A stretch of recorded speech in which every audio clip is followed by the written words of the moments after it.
Hello, viewers. Today I am going to try to catch up a little bit on my list of video requests. And a while ago, I got a request to talk about organ meats. This is a great topic because it's such a great example of how you can truly use food as medicine. So, what I'm going to do is talk about the different organ meats and what you can use each one for therapeutically because they all have different uses and have different benefits. So, first of all, I will say that eating organ meats is kind of like a edgy thing to do in our society, but it's actually one of the most universal parts of human diets. If you go to any traditional culture, they are including organ meats in their diet. And you go back far enough, grandparents, great grandparents of anyone, they were probably eating organ meats, right? You can look at old recipe books and, have memories of your grandparents or even great grandparents and remember, like, oh, yeah, they were definitely eating those foods. Part of it is just a utility issue, right? Like when you have limited access to food, you want to use every part of the animal, right? And so you don't want anything to go to waste. So that's part of it. But also there's a huge amount of therapeutic potential when you are eating organ meats. Part of this is the idea that eating an organ will help promote healing in that organ in you. And this gets shared a lot on social media, this idea, and some people have kind of dismissed it as being a little like woo or new agey, and I think they're misunderstanding what this means. It's not saying that somehow an organ has this like magical knowledge that it will like target that organ in your body and like heal it. It's not that at all. It's just that when you eat an organ, it's going to have the exact right nutrients, the exact right chemical makeup for that organ, right? So if you eat it, you're going to get those specific right nutrients in the exact right ratios to support that organ in you. So it's actually like very materialistic, like very scientific thing, how this works. Nowadays, the pros of including them in your diet is not just the therapeutic potential, but it can actually really stretch your budget because it's not very popular to eat organs. And so a lot of the time, farmers are selling them for very cheap, or butcher shops are selling them for very cheap. I am often going to kind of like the odd bits freezer at a butcher and finding kind of unusual parts, that otherwise would go to waste that they are selling for much, much cheaper because they're not as popular. So it does definitely stretch your meat budget. Now that being said, I think with the popularity of people like Carnivore MD, especially like after he was on Joe Rogan and things like that, more people are learning about this concept. Or Liver King, that's the new guy who's really popular, right? So people are getting more of this idea that like, oh, this is actually like something that's going to benefit me, so people are seeking it out more. A lot of the websites that you can order organs online, they're just out all the time now, unfortunately, because it's become so popular. I was actually talking to a farmer at a farmer's market in Nashville, and he was saying he cannot keep beef heart on his shelf anymore, where it used to just always go to waste. Generally speaking, it can stretch your budget. Those kinds of odd bits tend to be less expensive, but they are getting more popular, so build those relationships with farmers now if you can, so you can be first in line to get them. Now the cons, like I said, sometimes they can be hard to find nowadays. If you don't have local access, a lot of the online stores are chronically sold out, unfortunately, nowadays, so sometimes they can be hard to find, and there are definitely kind of like specialty organs that are more unusual for farmers to save because, again, people don't buy them as often, and they're very a little labor intensive to extract. So some of them are going to be more difficult to find, and they also do have a very strong taste. They have very unusual flavors that it's not like eating a steak, right? It's not like a nice mild flavor. And, there's even people that like a grass-fed steak, taste strong to when they're used to eating very conventional beef. And this is like a whole other level. right? So organ meats do have a very strong, very unique flavor, and you do have to really adjust your palate to get used to it. I do find, though, that if your body needs those nutrients, you will start craving it. Right. I had the experience. I mean, I didn't like organ meats when I first started eating it. I had to really adjust my palate. But I got to a point, and I think I was severely deficient in very particular nutrients. I suspect vitamin A, actually. And there was a point I got to where I just was craving raw liver every day. And this is from a girl that used to eat like donuts and ice cream every night, right? So I would have never dreamed I would have eaten that before. But I went through one summer in particular where I just like, it wasn't even about the flavor. I just had this visceral craving for raw liver, and I was eating it every single day. And then a few months later, I just kind of like stopped having the craving. And it's never really come back. So obviously, I refed whatever nutrient that was. So I find that if people really need the nutrients in it, your palate will adjust, and you will start to have like a very like primal craving of what you need. So just give yourself that space and time to let yourself adjust to assess if you really do need this in your diet. Okay, so if you cannot find fresh organ meat, dried supplements will do. Now, I don't see as powerful results, and I have talked to other practitioners who have noticed the same thing.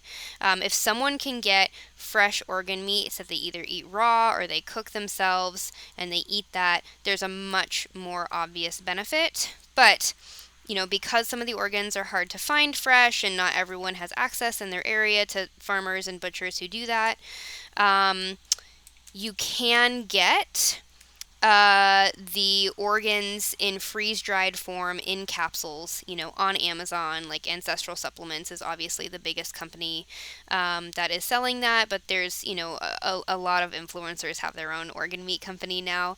So I'm not affiliated with any of them. I don't care which one you do, but it is pretty accessible, just like on Amazon, to grab these freeze-dried capsules of organ meats now that you can get pretty much any organ at this point that way. So that is an option. It's better than nothing. So if that's your only option, it's fine to do that. Okay, so that's the introduction to organ meats. Let's go into each of the main organs and what they are going to benefit you most about. So the first I'm going to talk about are like the collagenous parts of the animals.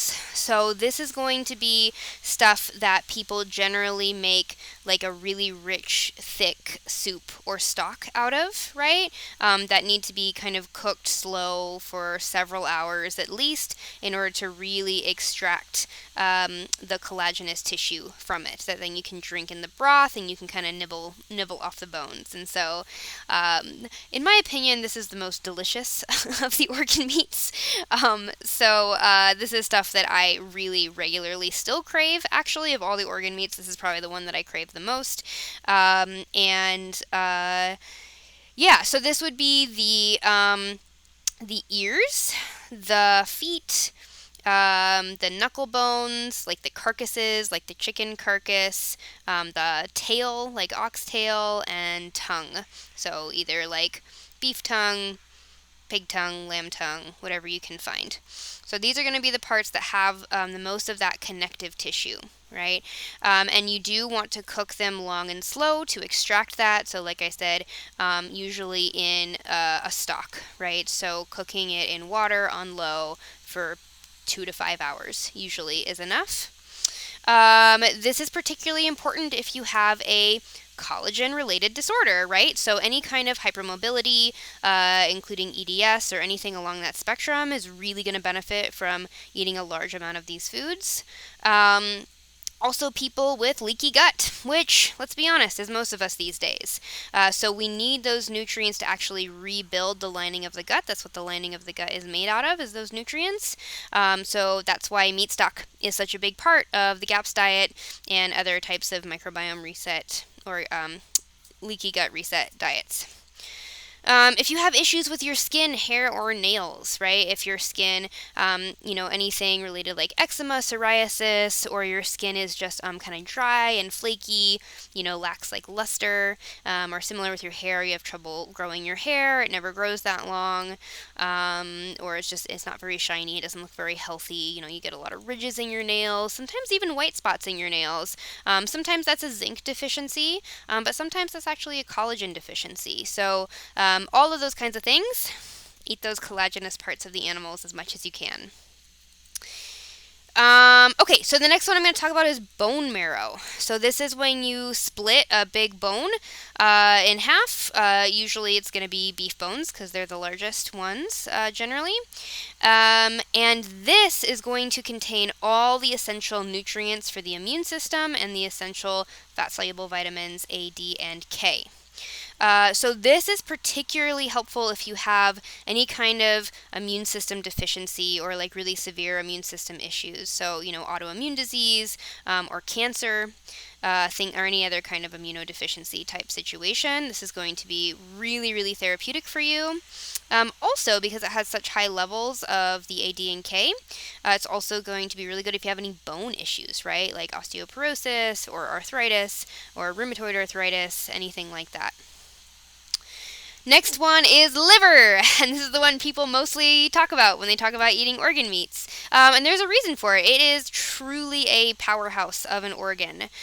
So this organ is particularly potent in vitamin A, right? This was notorious. Well, people will kind of freak out like, don't eat too much liver, you'll overdose in vitamin A.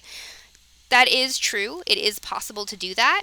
Usually you have to really be mega dosing it for months. I am telling you, I was eating like 3 or 4 ounces a day for months and I never overdosed. Eventually I just stopped craving it and stopped eating it.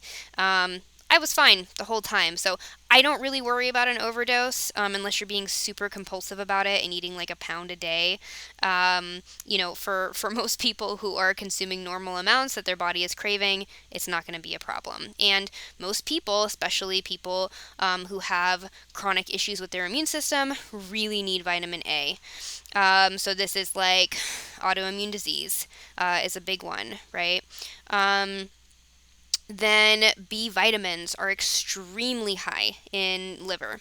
So it's almost like taking a B complex supplement, honestly, the amount of B vitamins that you find in liver. So this is why a lot of people find that their chronic fatigue benefits from eating liver. A lot of people get like this jolt of energy when they eat liver, and it's because there are so many B vitamins in it. It is just energizing to your system, and a lot of people with those kinds of chronic fatigue type symptoms or depression, things like that, they have a real B vitamin deficiency. The other thing I find is that if people have any kind of issue related to the liver, right, I was saying kind of like eat the organ that you're having issues with. So, for example, a lot of people with thyroid disorders, low thyroid or autoimmune thyroid issues, have a lot of liver congestion. Thyroid hormone is made in the liver. And so I find that a lot of people with thyroid issues actually do really well with liver in their diet. Okay, let's move on to heart. Now, heart is probably the most palatable of all the organ meats. It's the one that tastes the most like a steak, You can actually like cut it into a steak shape and fry it up like a steak, and it really just tastes like a very tender, lean steak. So at least if you get like beef heart, lamb heart, something like that. Chicken hearts, are really tiny. They're like little bite-size things. So, that's a little bit of a different texture, but I find that if people are trying to ease into organ meats, heart is a really good place to start because it doesn't have as strong a flavor as the others. Now, this is a really good natural source of taurine and CoQ10. So a lot of people are taking things like taurine and CoQ10 when they have chronic fatigue, and Honestly, I don't see a lot of benefit from those. I mean, it doesn't seem to hurt, but I don't really see people benefit from those supplements very often. But I do see people get boosts of energy when they start eating heart regularly. And I think it's because it just has those nutrients in very high amounts in a very bioavailable form. So if you feel like you technically should benefit from a supplement like CoQ10, but you're not, try heart instead. See if that helps your fatigue. Okay, thymus. So, desiccated thyroid, right? Glandular is a very common alternative treatment for hypothyroid or autoimmune thyroid. And that's because sometimes taking a little bit of the organ that is struggling in your body, kind of stimulates that organ.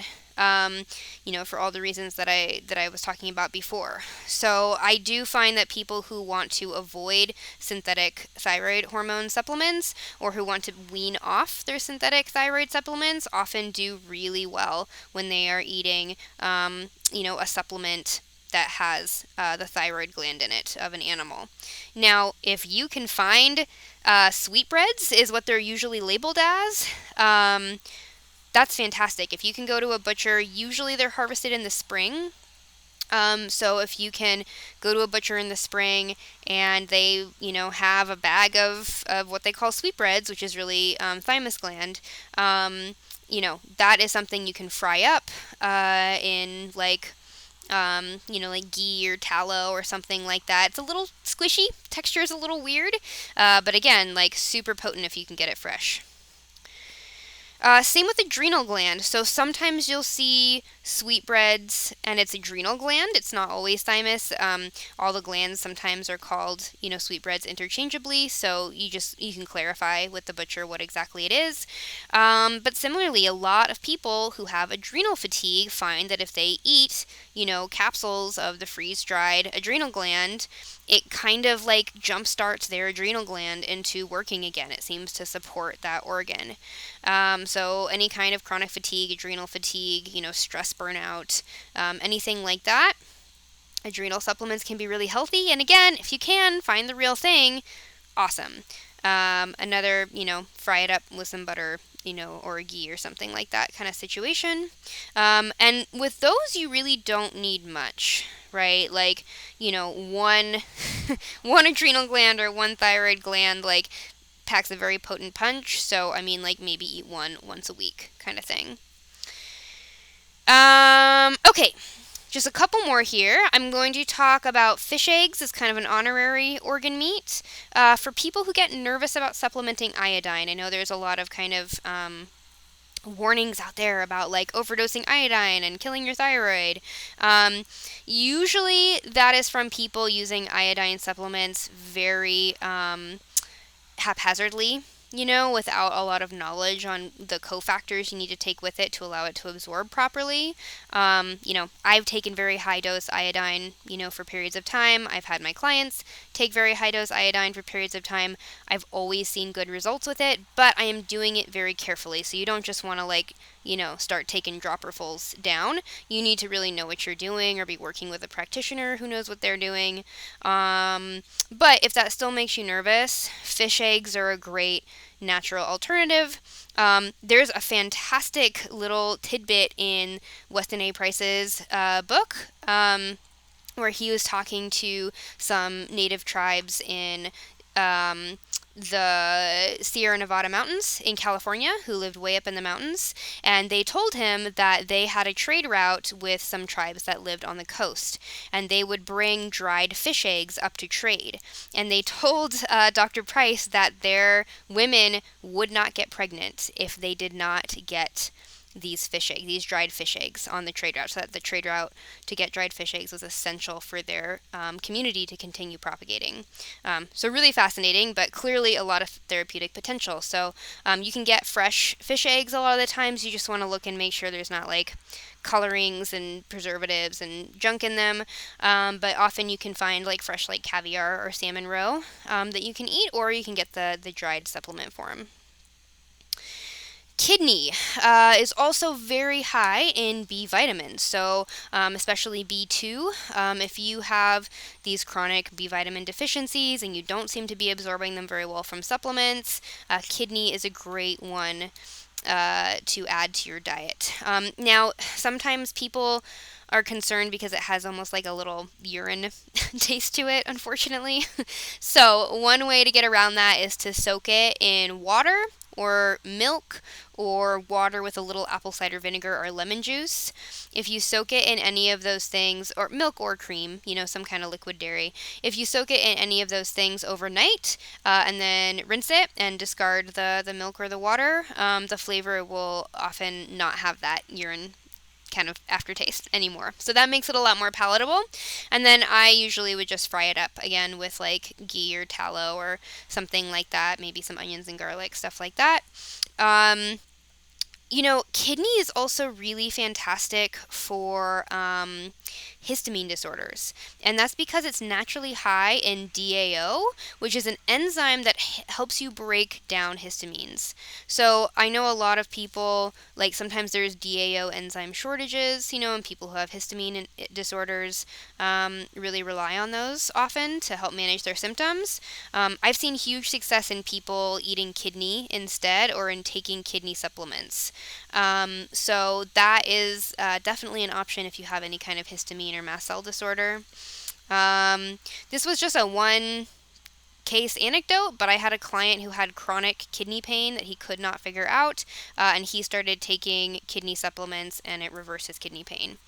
So again, anytime you have an issue in an organ, you can always try taking that organ and see if it helps. Okay. Brain. This is the last one I'm going to talk about. Now, obviously, there is a lot of fear around brain because of the mad cow disease thing. You have to understand that this was a very particular situation in, a factory farming condition where, sick cows, were just being allowed to be butchered and harvested.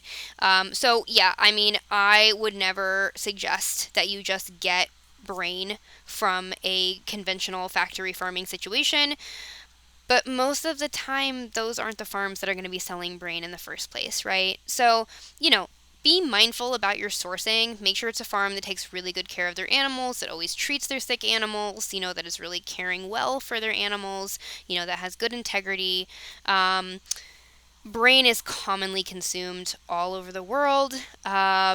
It's, a pretty staple traditional food in a lot of places, so I'm not worried about it personally. And the best thing that brain can do is heal your brain, right? So it's extremely high in cholesterol and saturated fat, which is what your brain is made out of, right? So for people who are having cognitive issues, memory issues, dementia, ADHD, and other learning disabilities, this would be a great supplement to the diet. And because it is an organ that is so high in fat, it actually works really well with ketogenic ratios, which is usually the diet that you want to be doing if you have really extreme brain fog or memory issues or dementia or things like that anyway. Some of the other organ meats I talked about are actually pretty high protein, and so you have to be thoughtful about the ratios when you're including them in a very therapeutic ketogenic diet, but brain you don't really have to worry about it. It is very, very high fat. The best way that I found to eat them is to put them in a blender with a bunch of eggs and blend it up and basically make scrambled eggs and brain.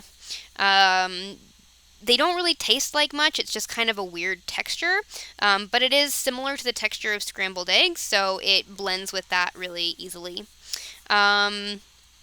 Okay, so that is my crash course in organ meats and how to add them into your diet in a way that is going to therapeutically target whatever symptoms you are working on. So I hope that was helpful, and let me know if you have any follow-up questions.